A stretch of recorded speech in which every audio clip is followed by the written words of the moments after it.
Retirez vos souliers, s'il vous plaît. Oui, vous pourriez réveiller les fantômes de ce manoir. Vous avez senti un effleurement sur votre épaule. C'est sûrement Barnabé qui voulait vous saluer. Rassurez-vous, il est bienveillant. Oh, il est mort en 1841. Veuillez me suivre dans le salon, je vous prie. Nous y serons plus confortablement installés.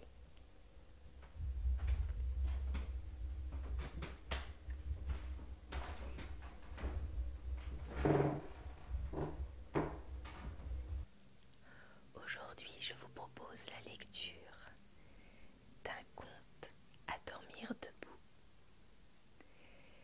édité en 1860.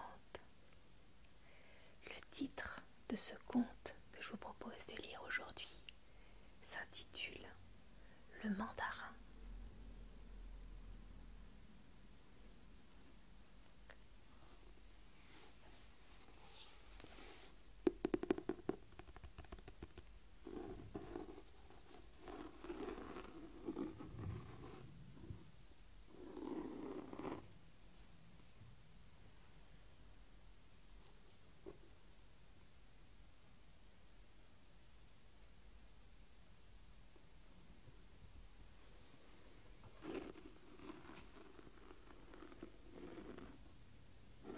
Voici une jolie percaline de couleur verte, vert bouteille, qui se faisait beaucoup au XIXe siècle.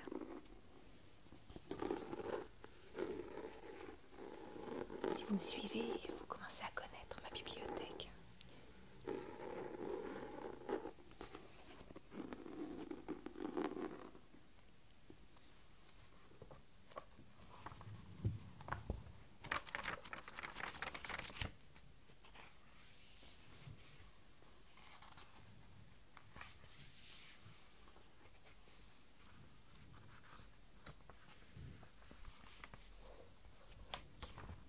C'était un samedi soir, et le givre couvrait les pavés de cristallisation brillante.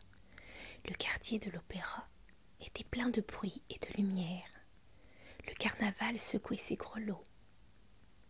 Des cris et des rires s'élançaient de toutes les voitures, roulant avec rapidité vers la rue Le Pelletier. Les boutiques ne se fermaient qu'à demi, tant les nuits féeriques de l'hiver tiennent Paris en éveil.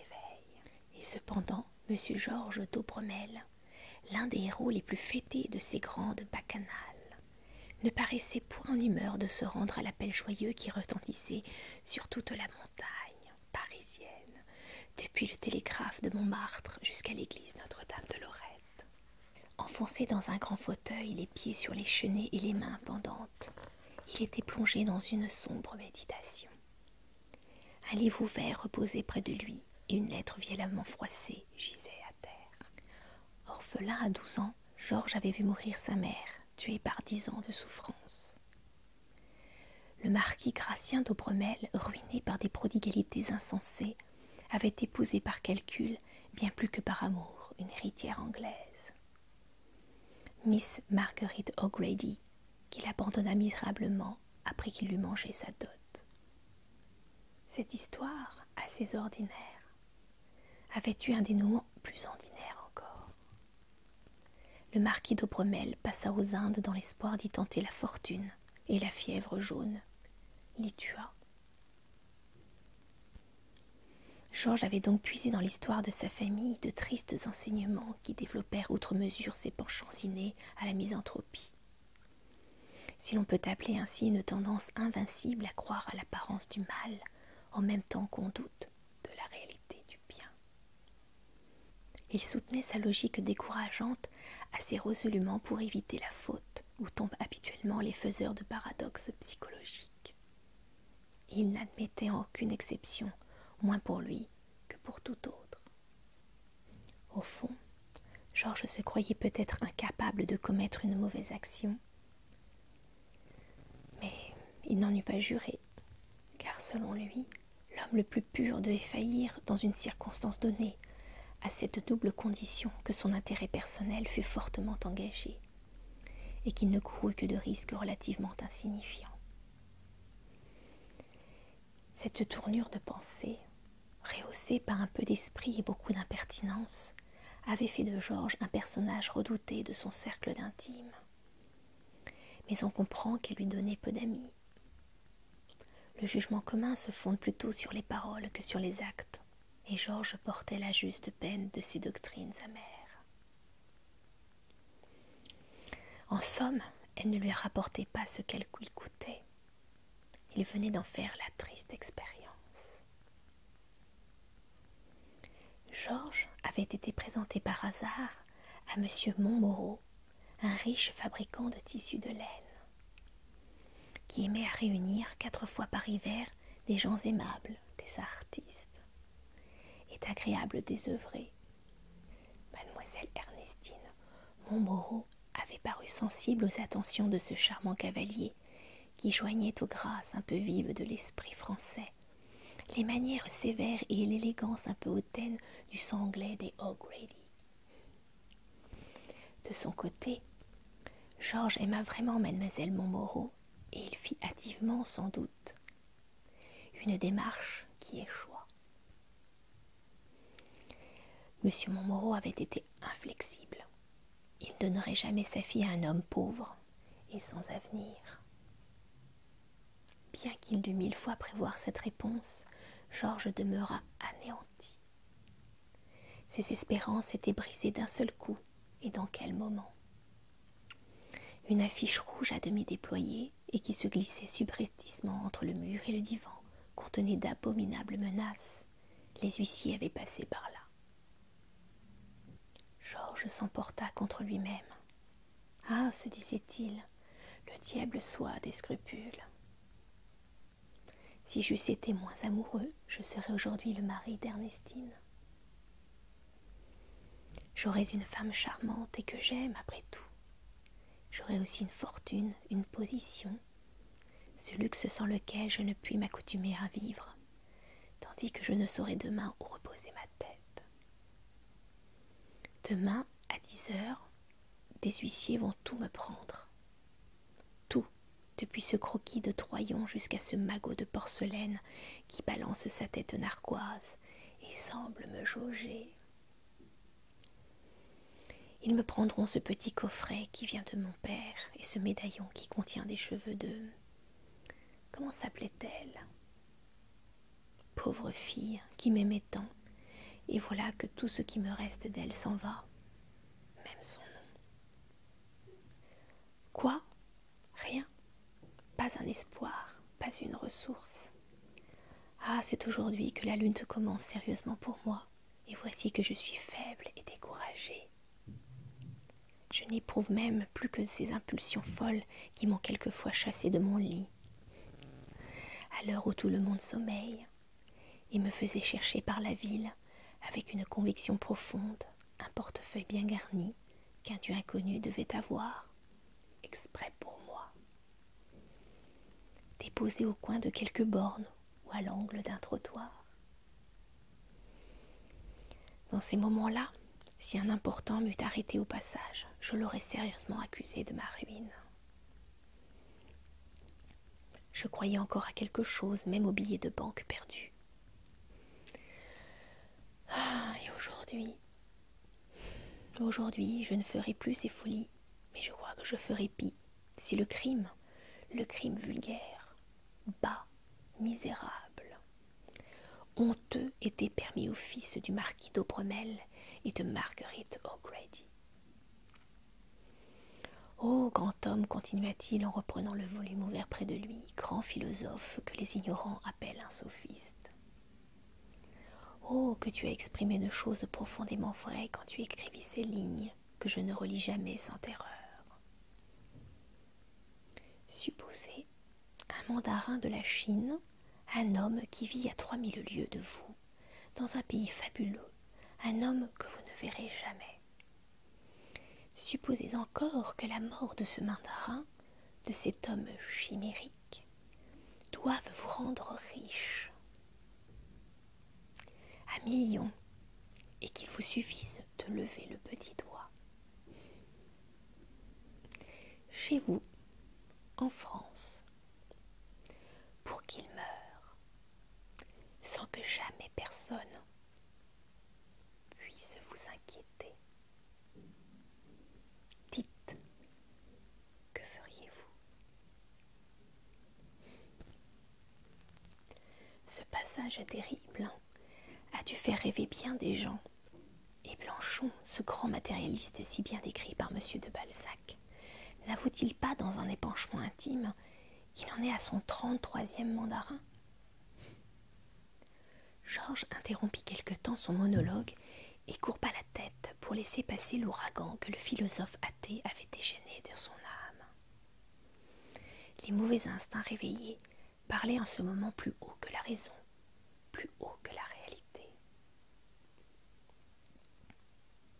Cependant, les masques avinés menaient à travers la rue leurs sarabandes grossières. Et comme des oiseaux de nuit, les chants d'ivresse et de plaisir se heurtaient aux vitres de l'appartement. « Ils m'appellent, se dit Georges, ils demandent pourquoi je ne vais point avec eux m'étourdir de sang-froid et m'amuser de ce qui fait horreur à toute créature pensante. Et, mes amis, je suis à bout de dettes et d'orgies. Je n'ai plus d'argent, plus de crédit et plus de fausses gaietés. Oh non, certes, vos voix alertes troubleront mon sommeil. Elles n'auront pas la puissance de me faire franchir le seuil de ma maison. » Ses regards se portèrent sur la cheminée, où une figure de porcelaine, chef-d'œuvre baroque d'un artiste chinois, dirigeait vers lui sa grimace éternelle. Le jeune homme sourit. Ceci est peut-être le portrait d'un mandarin, nez joufflu, joues pendantes, moustaches qui tombent comme des panaches, le crâne pointu, les mains crochues, un vrai magot. Si l'on considérait bien la laideur de ce peuple imbécile, on accorderait beaucoup de circonstances atténuantes à ceux qui tuent les mandarins. Évidemment, une pensée obstinée poursuivit Georges qui la repoussait, et cependant, y revenait toujours. « Et parbleu, s'écria-t-il après une courte lutte qui fut la dernière, je suis seul, je m'ennuie. Je vais exécuter pour moi seul une folie de carnaval, folie toute philosophique et toute théorique. J'en ai fait le plus condamnable. Il est minuit moins le quart. Je me donne un quart d'heure pour préparer ma conjuration. Voyons, quel mandarin tuerai-je? Je n'en connais aucun.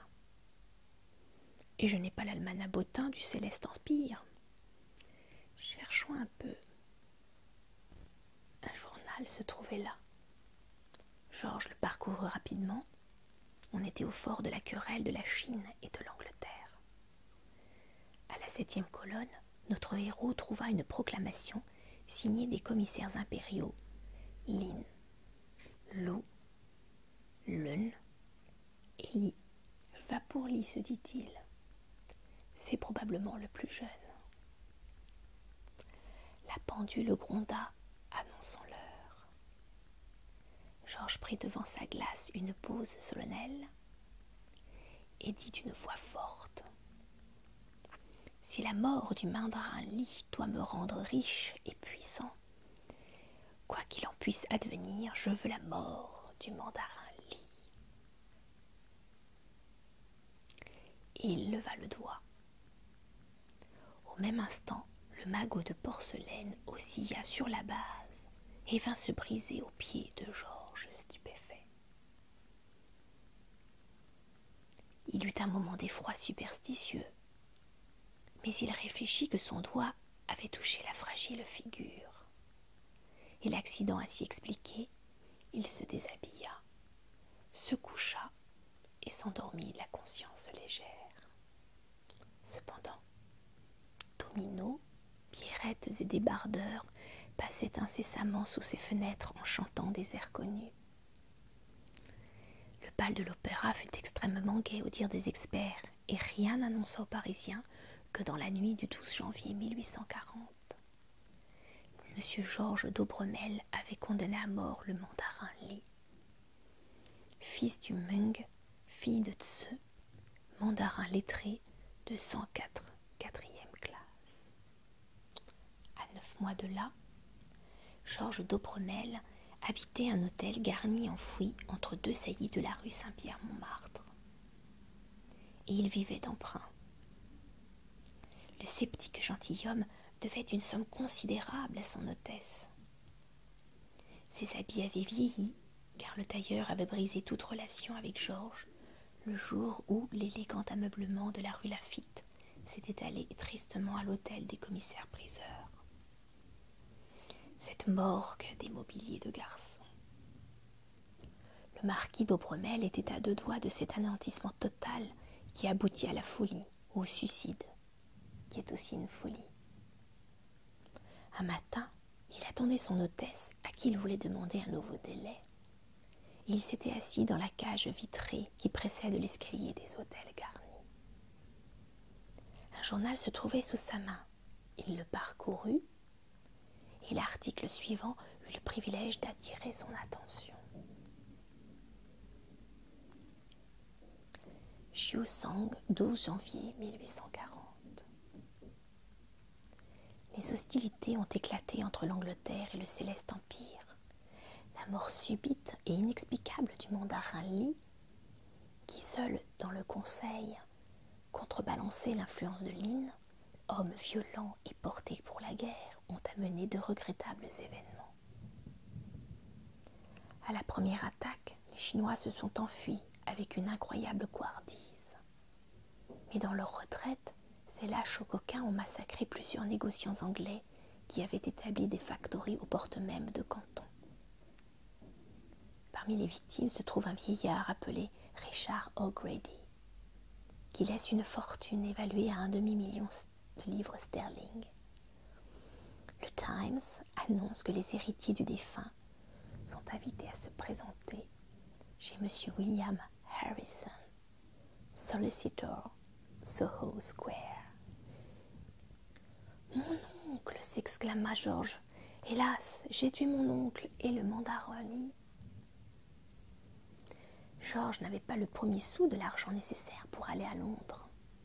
Mais, sur la production de son acte de naissance et de l'article du journal, l'hôtesse de Georges lui procura facilement la connaissance d'une honnête personne, qui, moyennant une lettre de change de 1800 francs à 6 semaines de date, et une délégation en règle lui avança sans intérêt un billet de 1000 francs pour mettre ordre à ses affaires. 8 jours après son arrivée à Londres, Georges, installé dans un magnifique appartement de Piccadilly, paraissait en proie à une vive anxiété. Il attendait le premier versement d'1 million, produit de la vente d'une cargaison de thé opérée par les soins de M. William Harrison. Nulle autre pensée n'agitait Georges que l'impatience fébrile d'entrer en possession de son bien, de toucher des doigts à son opulence, et pour ainsi dire, de constater son rêve. Cependant, le fait était certain. La mort de Richard O'Grady avait été certifiée, légalisée et paraphée. La intestat était aussi bien établie que la filiation de l'ayant droit. Georges d'Aubremel héritait d'un bien très légitime et il n'avait aucun scrupule à cet égard. Un garçon d'hôtel vint interrompre le cours des réflexions de Georges, en lui annonçant le premier clerc de M. Harrison, Solicitor. « Pourquoi donc pas M. Harrison lui-même » s'allait s'écrier Georges. Mais il ne prononça pas la fin de cette phrase, tant la vue de ce premier clerc lui causa d'étonnement. C'était un petit homme tout maigre, tout frêle, osseux, contrefait, hideux, avec une grosse tête et des yeux ronds. Un crâne pelé, un nez camard, une bouche fendue jusqu'aux oreilles et un petit ventre ventripotent, procombant qui avait l'air d'une besace. J'apporte au noble marquis d'Aubremel les valeurs qu'il attend, dit l'homme. Et sa voix, claire et argentine comme le timbre d'une pendule et d'une boîte à musique, fit une douloureuse impression sur Georges. Cette voix donnait mal au nerf. J'ai préparé un reçu, dit Georges, et il étendit la main. Mais le premier clerc du solliciteur s'était adossé contre la porte et ne bougea pas. « Eh bien, monsieur, s'écria Georges avec un mouvement convulsif. » L'homme s'avança lentement, sans presque remuer les pieds, comme s'il eût glissé sur le parquet. Sa main droite était plongée dans la poche de son habit. Il tenait la tête baissée, et ses lèvres murmuraient des paroles que l'on pouvait entendre. « J'apporte au noble marquis d'Aubremel les valeurs qu'il attend, dit l'homme. » Et sa voix, claire et argentine comme le timbre d'une pendule ou d'une boîte à musique, fit une douloureuse impression sur Georges. Cette voix donnait mal au nerf. « J'ai préparé un reçu, dit Georges, et il étendit la main. » Mais le premier clerc du solliciteur s'était adossé contre la porte et ne bougea pas. « Eh bien, monsieur, s'écria Georges avec un mouvement convulsif. » L'homme s'avança lentement, sans presque remuer les pieds, comme s'il eût glissé sur le parquet. Sa main droite était plongée dans la poche de son habit.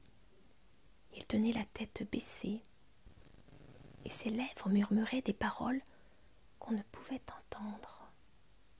Enfin, il tira de sa poche une liasse énorme de banquenotes, de traites et d'effets de commerce. Il s'approcha de la fenêtre et se mit en devoir de les compter attentivement. Georges fut alors frappé d'un singulier phénomène, bien fait pour lui inspirer une sourde terreur. Bien que le premier clerc de M. William Harrison fût placé devant la croisée de l'appartement, il ne produisait aucune ombre. Les rayons du soleil se jouaient librement dans la chambre.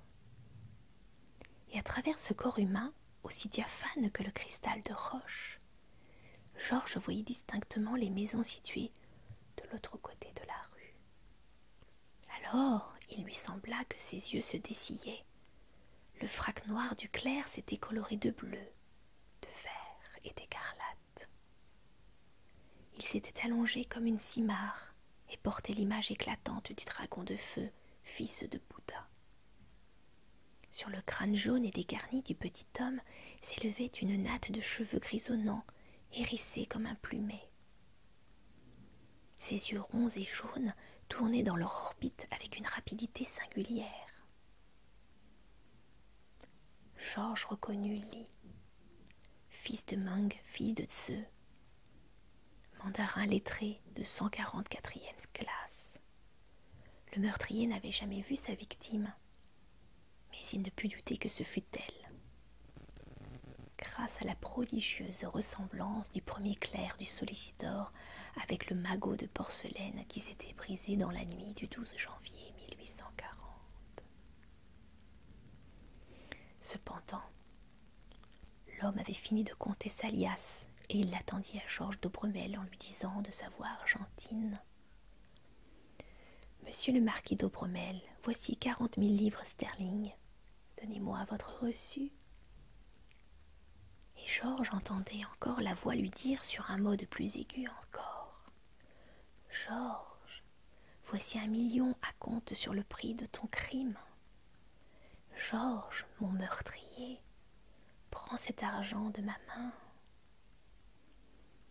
« De ma main ?» répétaient 1000 petits échos réfugiés dans les coins secrets de l'appartement. « Non, non !» s'écria Georges en repoussant le clerc d'avoué. « Non, non, cet argent me brûle, retire-toi. Et il tomba accablé dans un fauteuil. Il respirait à peine. Des gouttes de sueur tombaient de son front gonflé. L'homme salua jusqu'à terre et se retira à reculons.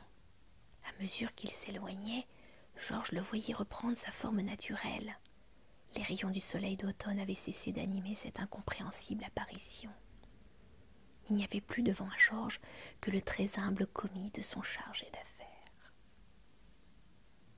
Par un mouvement plus fort que sa volonté, Georges s'élança sur les traces du vieillard qui avait franchi le seuil. Il le rejoignit dans l'escalier. « Mon portefeuille » s'écria-t-il d'une voix impérieuse. « Le voici » dit doucement le vieillard. Georges, rentré chez lui, ferma la porte au verrou et compta avec une exaltation qui tenait du délire la somme énorme renfermée dans le portefeuille. Puis il baigna d'eau ses tempes fiévreuses et jeta un regard anxieux sur les objets qui l'entouraient. « J'ai eu un accès de fièvre chaude, se dit-il. Quand les mandarins sont morts, ils ne reviennent pas, et l'on ne tue point un homme en levant un doigt en l'air. Néanmoins, mon philosophe a parlé comme un homme qui n'avait point d'expérience morale. Si la pensée d'un crime a failli me rendre fou, que serait-ce donc si j'étais vraiment criminel? Le soir même, Georges, commandant des chevaux, est reparti pour la France.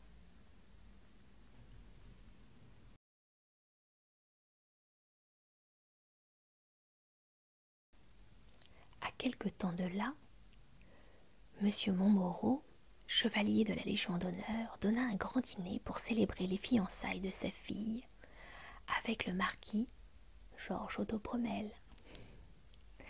Un des plus beaux noms de France, disait-il. Le contrat par lequel il assurait une partie de sa fortune à mademoiselle Ernestine Montmoreau fut signé à 10 heures du soir. La célébration légale du mariage était fixée au lundi suivant. Ce jour-là, Georges, délivré de toute préoccupation fâcheuse, tout entier au bonheur d'épouser Ernestine, montra à ses amis et à ses témoins un visage radieux. Bientôt, les fiancés parurent devant l'officier de l'état civil, qui fut l'un des adjoints au maire. Georges, sous l'empire de l'étrange hallucination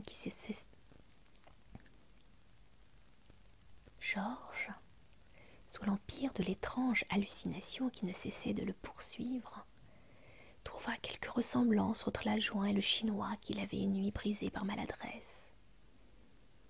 Puis son front s'assombrit, son œil s'enflamma. Derrière les lunettes bleues de l'adjoint, il avait vu rouler les yeux jaunes du clerc de M. Harrison, de Lee, fils de Mang, fille de Tseu. Lorsqu'enfin l'officier municipal lui adressa la question sacramentelle, « Georges Étienne d'Aubremel, prenez-vous pour épouse Ernestine Juliette Montmoreau ?» Georges entendit une voix claire et vibrante qui disait « Georges, mon meurtrier, je te donne une épouse de ma main, de ma main. » Et tous les échos de la mairie répétaient « de ma main, de ma main. » L'adjoint reprit une voix plus forte. « Georges Étienne d'Aubremel, prenez-vous pour épouse Ernestine Juliette Montmoreau. » De ma main, bourdonnaient 1000 petits lutins invisibles. Non, dit Georges, d'une voix terrible, et il s'enfuit comme un fou. Chapitre 4. En rentrant chez lui, Georges donna l'ordre de ne laisser pénétrer personne. Il se jeta sur son lit dans un accablement qui dura jusqu'au soir. C'était une sorte d'engourdissement profond du cerveau, accompagné de la prostration de toutes les forces physiques. Il ne pensait plus, mais il souffrait. Vers le soir, il sortit de cet état singulier dont le tira une pensée persistante. Je suis un lâche assassin, disait-il. J'ai souhaité la mort de mon semblable. Dieu me punit, je vais exécuter l'arrêt. Il étendit la main dans l'ombre pour saisir un poignard suspendu à la muraille. Alors une lueur douce éclaira les rideaux et l'intérieur du lit, et à quelques pas, Georges aperçut distinctement la figure étrange du mandarin Li. Les ombres de la mort contrastaient son visage, et sens et lèvres parurent se remuer. Georges entendit les paroles suivantes prononcées de cette voix claire et argentine qui lui avait fait tant de mal, mais qui cette fois lui sembla aussi mélodieuse qu'une divine musique. Georges d'Aubremoël, Dieu ne veut pas que tu meures, et moi, son serviteur, je suis venu te dire sa volonté. Georges, tu as été cruel, tu as été avide, tu as désiré la mort d'un innocent, et cette mort a causé celle d'un grand nombre de créatures tombées victimes des passions barbares d'un grand État de l'Occident.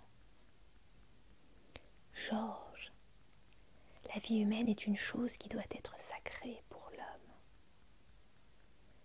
Dieu seul peut reprendre ce qu'il a donné. Vis donc, si tu ne veux à une faute ajouter un grand crime. Et si l'absolution d'un mort peut te rendre quelque force et quelque courage, Georges, je te pardonne. Georges se conforma scrupuleusement aux instructions de Li, et il jura de consacrer sa vie au soulagement de toutes les infortunes. Il employa l'immense richesse de Richard O'Grady à fonder des établissements charitables. Il fait partie du bureau de bienfaisance de son arrondissement. Il est membre du conseil des hospices, protecteur des salles d'asile et d'une foule de colonies philanthropiques.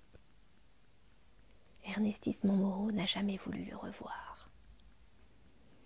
Il y a 2 ans environ, poussé par un scrupule digne de tout éloge, Georges d'Aubremel a chargé le consul anglais à Chusan de prendre des informations sur la famille Li, qui peut-être expiait dans l'indigence la mort de son chef infortuné. Voici tout ce qu'on a pu lui dire. Le gracieux souverain de l'Empire du Milieu a confisqué les biens de la famille Li. Madame Li est morte de chagrin et de misère.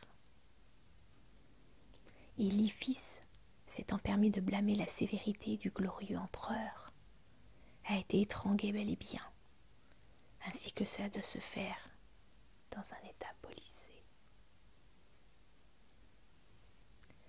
Ainsi s'achève cette lecture. J'espère que ça vous a plu et je vous dis à bientôt.